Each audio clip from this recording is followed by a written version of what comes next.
आच्छा गिबि-गिबिथाराव जा बड'सा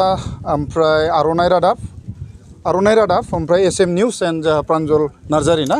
स' थेंक इउ स' माच फर कामिं एन्ड जइनिं विथ आस जों गासैबो माने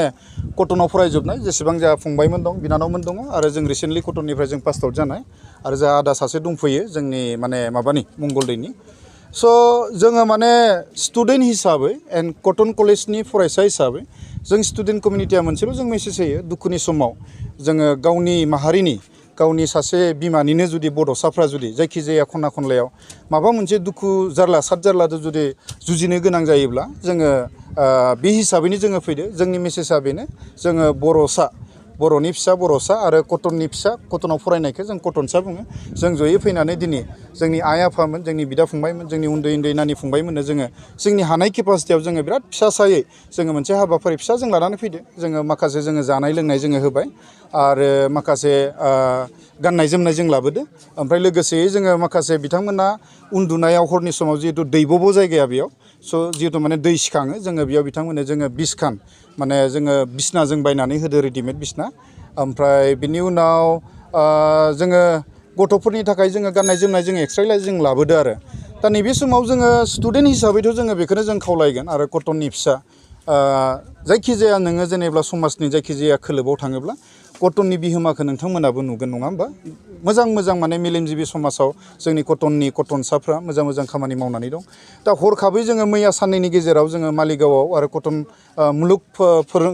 सोलोंसालियाव जों ज' जानानै जों एसे एनै जोङो डनेसन खांबाय सब भलन्टियारलि जोङो दा नैबे समाव जों खावलायहरगोन कटननि फिसाफ्रा गासैबो दुलाराय बर' रायजो राजा आइ आफा बिदा फंबायमोन आरो बिराद गोदोर बर'नि लिडारफोर जोबनो गैयै बर'नि माने हंगठन आरो बे हंगठनखौ सालायनाय जोबनो गैयै बिराद गोरों लिडार बिथांमोनखौ राजनितिकआनो जा सिभिल ससाइटियानो जा जों बिथांमोनखौ जों खावलायहरगोन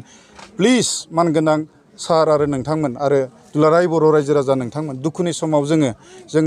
जोङो बर'सा हिसाबै जोङो गसंलायनांगोन राजनितिकनि जोङो दाङाबाजि गोरोबनाय गोरोबैखौ जोङो साइडआव दोनथ'नानै नैबे दुखुनि समाव जोङो माने गसंनो थाखाय जों खावलायहरगोन जायखिजाया हानजायावनो थाया मानो जायखिजाया दोलोआवनो थाया मानो नैबे दुखुनि समाव नोंथांमोना गावबा गावनि केपासिटियाव जायखिजाया हानजा दोलोआवनो थाया मानो नोंथांमोननियाव निस्सय केपासिटिया दङ बै केपासिटिखौ लानानै नोंथांमोना एडभकेसि बा कनसालटेसनखौ इमिडियेटलि नोंथांमोना खालायनांगौ आरो जोंनि बर'सा नैबे जोंनिनो हासाम बियो आसाम नङामोन हासाम बे हासामाव आरो नैबे जायगायावनो जाहाथे बिथांमोननो हानि मोनथायखौ बिथांमोना मोननांगौ सिटिजेनशिप एन्ड द लेन्ड राइट बे मोननै सोदोबखौ जों बुङोब्ला जों जेनेरेल जों सिटिजेनशिप राइट आरो लेन्ड राइटनि खोथाया जोंहा आलदा नाथाय बर'नि थागिबि एब' अरिजिनेल जोंथ' indigenous नंबावा we are the aboriginal of this land बेखायनो सिटिजेन हिसाबै जोंखौ नायोब्लाबो जोंनि हानि राइटआ हानि मोनथाया एसेबाबो आलदा जानांगोन जोंखौ एकदम गलाय मोन्देर एकदम माने बेबायदि नायनाङा जों भेरि स्पेसियेल जों बे हासामनि बे आसामनि बेखायनो जों खावलायगोन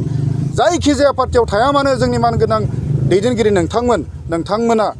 गावबा गावनि केपासिटियाव गावबा गावनि पलिसियाव सरकारखौ प्रेसार खालायनांगौ आरो बेनिफ्राय जेन सासेबो बर'नि फिसा बर'साफोरा सेरखाय बेरखाय जानाङा आरो जों खावलायगोन नैबे हालामनि नैबे गामिनि बरबारि बाथौ थानसालि नैबे गामिनि जेसेबां जोंनि बर'सा दङ जायगाखौ गारनानै रावबो खारनाङा सरकार दङ आयेनखौ फोथाय आयेना बयनिबो थाखाय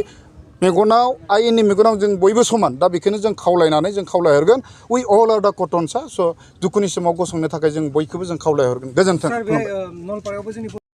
जों क्रिटिकेल माने जोङो मोनसे क्रिटिक्सखौ जों लाबोनो साना स' बेयो कमप्लिटलि माने जोङो जिहेतु डेम'क्रेटिक मोनसे जोङो गणतान्त्रिक मोनसे समाज बेबस्थाखौ जोङो फोथायो नालाय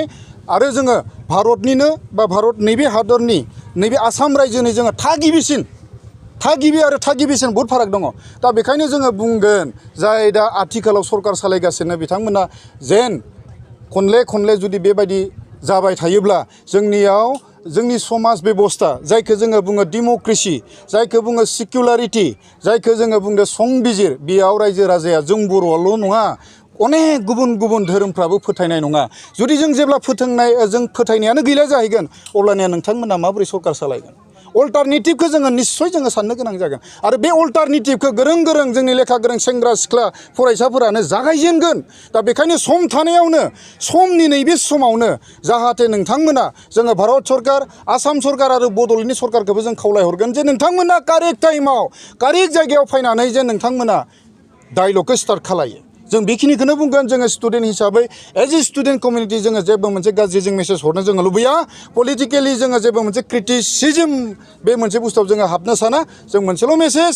जे बर'सा हिसाबै आरो जोङो हिउमेन बिं हिसाबै जों खावलायगोन गुबुन गुबुन जाथि जाय बिथांमोनखौबो जेनेबा उसेट खालायदो इभिक्सन खालायदो बिथांमोननोबो थार बिजिरनायखौ होयो जों बेखिनिखौनो बुंनानै जोंनि मेसेजआ बेनो गुडविल मेसेजआ हेल्प खालायलायनांगौ आरो ना दुखुनि समाव बेखिनिखौनो जों बुंनानै फोजोबथ'बाय आरो ना थेंक इउ स' माच